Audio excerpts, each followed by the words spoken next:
Hi everybody, this is David, and I wanted today to spend a few minutes on particularly on a particularly not particularly anything. It's a problem that comes up with English students. This is an English tutoring channel, so I'm dealing with problems that English learners come to me with. And an issue that people come to me with in some frequency in the time that I've done this, and the time that I've been tutoring, is how do I write an essay? Now, this usually breaks, like, a lot of people don't know how to write essays. Kids, a lot of kids don't know, and some adults. A lot of just a lot of confusion about what is basically a pretty straightforward thing. So, if somebody comes and they're like, "Oh, okay, I don't know how to write an essay." If you don't know how to write an essay, you have to ask yourself, which part of the essay, which part. Are you stuck in the introduction, the body, the conclusion? Do you know what the introduction, the body, and the conclusion even are? You break it down to intro, body, paragraphs, and conclusion. When we talk about essays, I'm usually talking about like a high school Ontario curriculum high school paper, the same thing that I wrote a bunch of times. I mean, there are variations of it, but the most standard thing that everyone starts with is a persuasive essay with 3 body paragraphs. Anyways, people are coming asking, how do I write an essay? And the question is why? Why do you not know how to write an essay? Why are you unable to, not to be disrespectful, but if you Google how do you write an essay, there's like the first page, just all these results. Beginner's guide, how to write, WikiHow. Jesus, I should have turned my phone off before I started this. There's a lot of stuff.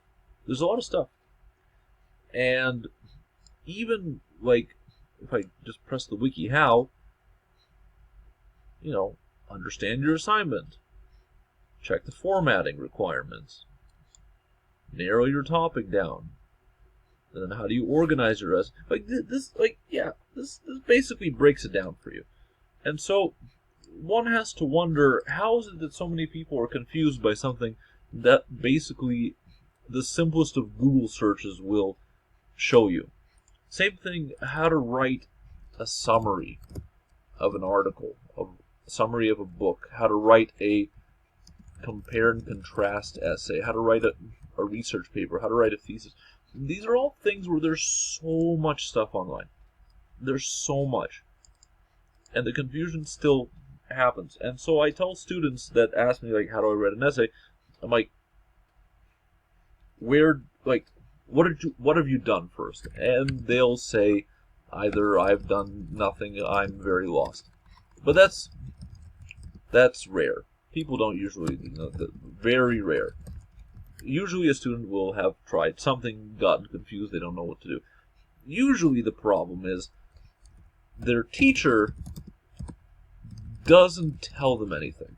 The teacher has submitted to them this very cryptic looking assignment with a lot of notes and a lot of different pointers and ideas and everything, and the student has just been overwhelmed with notes. You get all this stuff, and you don't know where to start. What's the first step? What's the second step? What's the third step? How do I do this? How do I do that?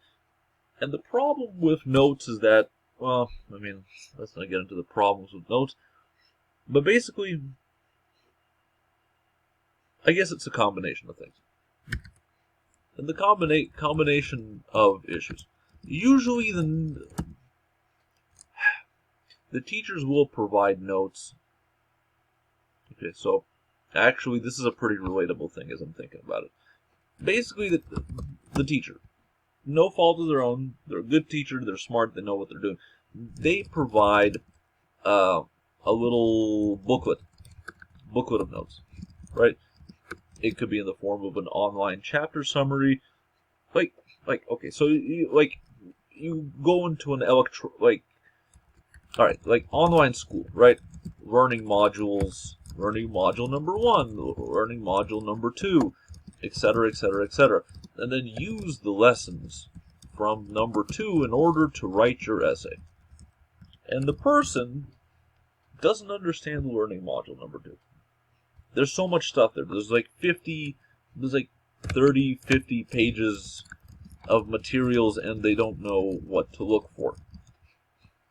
Right? It's a lot of stuff, and the materials are lacking in certain information that the student needs. And they get stuck, and then they just quit. So, I mean, the easiest way to approach this is to write out what I like to do. This is just what I do for everything. Write out a set of problems. What do you specifically not know? And once you start specifically writing down, I don't know this, I don't know that, I don't know that, I don't know that, you can refer back to your teacher's notes. Because if you start Googling it right away, you're going to get hit with so much information you might not know where to start. But you refer back to your teacher's notes. And if your teacher's notes are good, then that gives you an idea of where to start. And if your teacher's notes are bad, then you go on Google and you start just Googling these questions. And just, people get overwhelmed with Google. It's a separate issue, you know. Google has a lot of information. What's the right information? Well, to judge the right information, you have to read a lot of wrong information first. Basically, it's a tangle of issues. Too much information, and not enough of it has been broken down into like simpler components. So I guess, okay, if you're going to take anything away from this video, if there's anything even to take away from it, is that if you get hit with a research paper, you got to do this thing. You got a ton of notes. You don't know what to Google online. Just take it one little baby issue at a time, and just answer all the little questions piece by piece, and you will eventually figure it out. But I say it's an easy question. It's not really an easy question. It's a common question, but it's not an easy question. But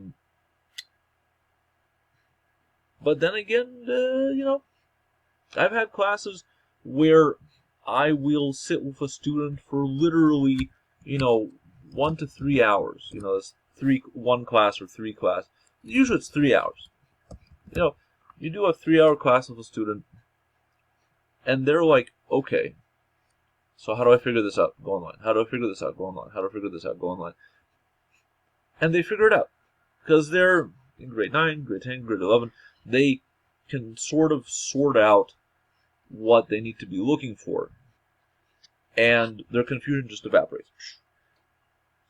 And it's very interesting to see that, I think it's just people don't rely on the internet for information. Especially when they're like kids, when they're like 14 to 17 years old, they rely on their teacher's notes, and the teacher's notes are actually really not well organized.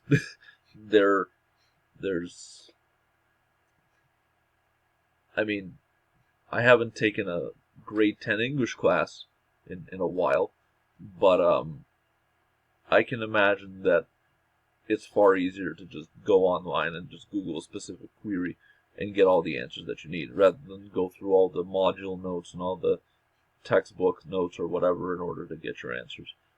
So, anyways, that's all that I wanted to say. Use the damn internet. That's the message. That is the moral of today's story. And signing off.